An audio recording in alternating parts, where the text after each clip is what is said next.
from my Ogopogo days. You build the raft, and I can build you a campfire and a shelter. I got that shit covered. And all from Mr. Noodle. I could see if they'll sponsor me. Because I bet that shit burned like crazy, too, that powder. Oh, yeah. Throw that on the fire. That's the thing I couldn't understand about those fucking videos.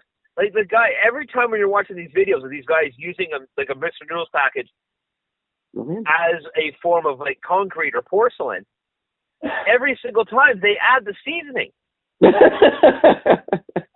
Like, seriously, have you actually seen this? It's the craziest shit in the world. I have absolutely no idea what you're talking about.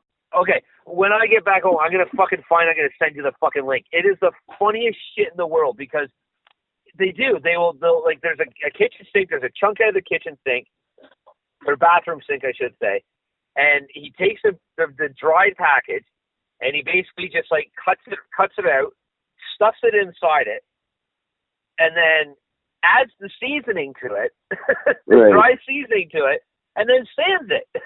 Like, why are you adding the seasoning? That's definitely how my stomach feels after I eat them. So, yeah, I survived on those things, one of those a day for 6 months. I have a friend, no word of a lie, that's all he ate for the better part of the year, and he essentially got scurvy. Oh, yeah, that's not surprising. Yeah, and his doctor was mesmerized by, like, no one's had scurvy in 100 years. It was incredible. It wasn't scurvy, but it was a type of, a derivative of. Scurvy-esque. Yeah, go eat an orange, you sick bastard. Yeah, kids, don't eat. Let me give you a tip. Here's a culinary tip from your old Uncle Eric. Eat well once in a while. I don't care if you don't like vegetables. Slam a V8. Do something. You cannot live on Mr. Noodle. Stay away from the Mr. Noodle. It's not good. It's not food. Here's a tip. Here's a good tip for all you younger people moving up into the adult world. If the package has to tell you to enjoy it, it's not food. Yeah. Yes. If it very well done. Microwave on high for 3 minutes and enjoy, that's not food. Eat something with that. That's right. I couldn't fucking argue that if I wanted to.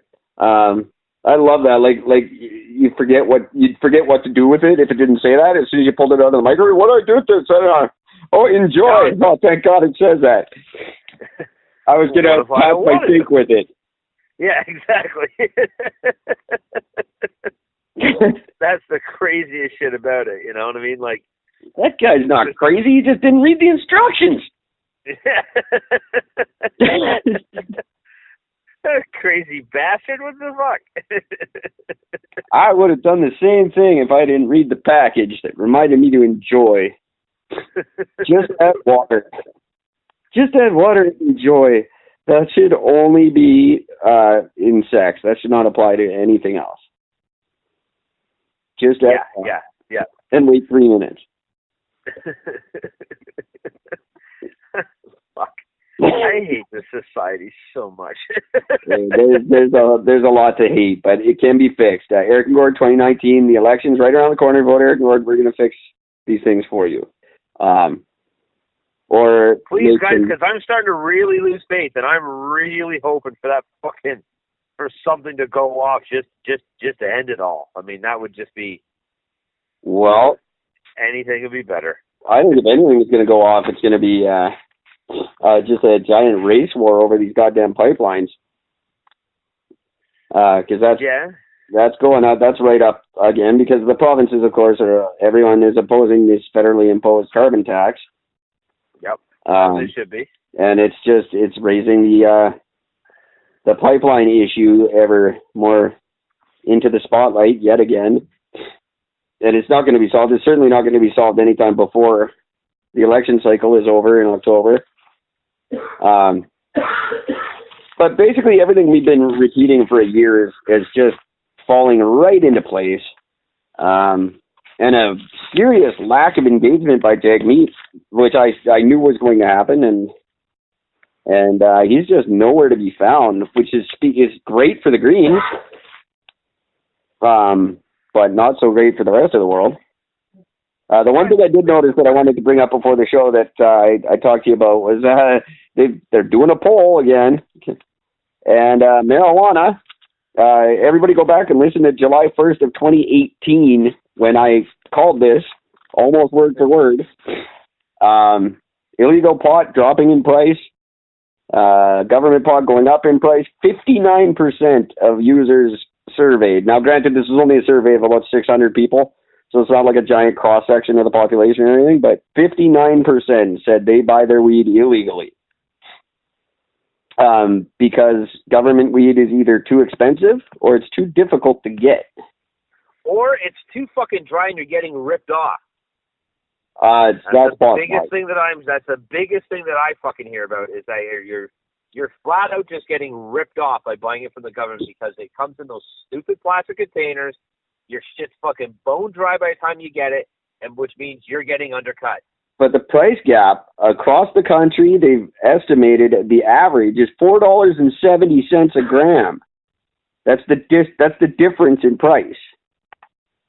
That's a gram. That's a free gram. Yeah. That's not. They got to do something to reel that in. That's ridiculous. A $5 gap in the price of something that's supposed to cost $5. Yeah, it makes you wonder, how do you have a gap that large on something that should only cost that much to begin with? Well, because as soon as you put it into a store, you have added costs. You have to pay for the store. You have to pay for the employees. There's a tax built in, either a GST, a PST, plus there's another tax built into it, and then you have to add the cost of selling the shit. You can't not sell it for less than that. You can though. You absolutely can, because even at $5 a fucking gram, the profit margin, when you break it down, weed, once you add anything after your first year, which is actually bullshit, because if you're in a larger scale situation, but say everything after your first year is 100% profit. Sure. But that's the government isn't satisfied with 100% profit. Well, it should be, because you can't get any better than that. Well, apparently you can. You just got to charge $4 more per gram. No, but they're not. They're not doing this because of the. They're doing this because they don't know what they're doing. They're doing exactly what I said they're going to do. They're pushing the black market ever farther. It's now more murky than ever, and it's just going to get blacker and harder to figure out, and it's going to thrive. And their stores, the novelty is going to wear off by the end of the year, and no one is going to go to them. Even the government employees themselves won't go. No, not that they're going there to begin with anyway. Well, they got to be smoking pot to come up with some of these fucking ideas. Yeah, but where do you think they're getting their fucking pot from? Not from the government stores. That's true. They're getting it from their fucking street dealers because they're fucking cheaper. That's true, yeah. Oh, that's all we need. Just find Trudeau buying a dime bag in an alley. Oh. That would be incredible. Oh my God, that would be worth almost everything. There's the pinnacle. Literally, that would be awesome. He's did himself some Well, John McCallum, the former ambassador to China, did some wonderful work for the Conservatives today. What would he do? Saying he openly invites Chinese interference in the Canadian election. Oh yeah. Not helping John. For those of you who don't know, John McCallum was the federal ambassador to Beijing during the first stages of this Huawei bullshit. And he was fired from his position for taking a contrary position on the whole situation. Which is the position that Gord and I took when they sent that convoy of 18 ambassadors over there, or 18 representatives over there, who did virtually nothing to address the situation whatsoever. No, they didn't do virtually nothing. They literally did nothing. Well, yeah. There's no virtual about it. And that was the John McCallum said that's bad, and then they said, okay, well, you're fired. dumbass. Which is, as we know from him and also Minister Rabel, that you just can't say no. You can't question your Liberal government, or you just get fired. That's how they operate. Yep.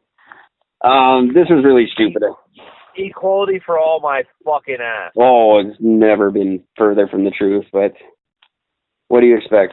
Really, it's like I said jokingly before he got elected, that a guy with his name on an airport knows nothing about people, being people. Oh, no, not at all. So what was said was he said if China lightened up on all their restrictions right now, it would drastically help the conservative cause. Do I have that? Yeah. Yeah, no, I'm sorry. The meaner the Chinese are to Canadians, the better the conservatives look, because the conservatives will take a harder stance against China. Yeah. So if China wants a liberal government, this is essentially what he said. I'm paraphrasing, obviously, but essentially what he was implying was that if China wants a liberal government, they have to lighten up and look good, because the voters will vote conservative if China looks too mean, because they don't think we're going to be. So essentially what he's saying is it's China's choice who runs the country for the next 4 years. Yeah. And that's not a stance that's particularly good to take immediately before an election, especially publicly. Like, at least try to hide it a little bit. Don't come out and publicly say, yeah, China, if you want a liberal government, which everyone knows they do. Yep. Because we'll just move the entire country to China by the time they're done. But you can't come out and say these things publicly. I think this is where our leaders kind of take the step of the Americans, but we do it really, really badly. We go, oh yeah, let's do what they did, but let's do it right in front of fucking everybody on the news. Because we're not smart enough to hide this sort of thing. No, we can't. We haven't figured out that part yet. We still won't lie to each other about it. Is your government suggesting China can control the election? Oh, we're not suggesting it. We're damn right condoning it. Yeah. Here's the numbers. Look. Here's the numbers, and this is what we want to happen. Please do this, China. Now, speaking of, to an extent, I was catching a little thing on, because I'm sure you heard about Bombardier is going to be laying off 1,100 people. Yes, which that's been coming for how did you not see the writing on the wall there? Well, I mean, Canada bailed them out, what, 2 times? 3 times? Well, so disgusting. Here's the thing. Do you know why? Bombardier is laying off people? You know what? I don't. I'm not even going to venture a guess. Well, the reason is 2 things. Number one, they have 2 major contracts that are up that are not getting renewed. So they have to eliminate people because there's no jobs for that anymore. Sure. And the reason those contracts are being given up is because of Donald Trump. Because Trump has put in policy, is one of the things that Trump's put into play is the Buy American thing. Buy American, which means 65% of everything in the U.S. has to be done in America. Right. It was a crippling blow to the auto industry. It's a crippling blow to all the industries.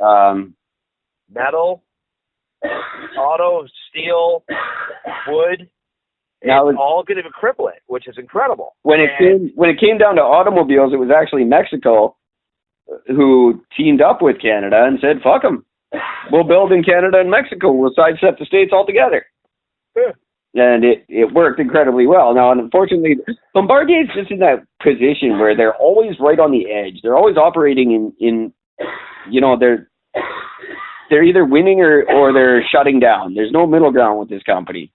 Yeah. Is that guy dying in the background? Yes, I'm in the hospital ward today. No, the poor guy's been sick forever. He's and he toughs it out and goes to work every day, so I can't tease him.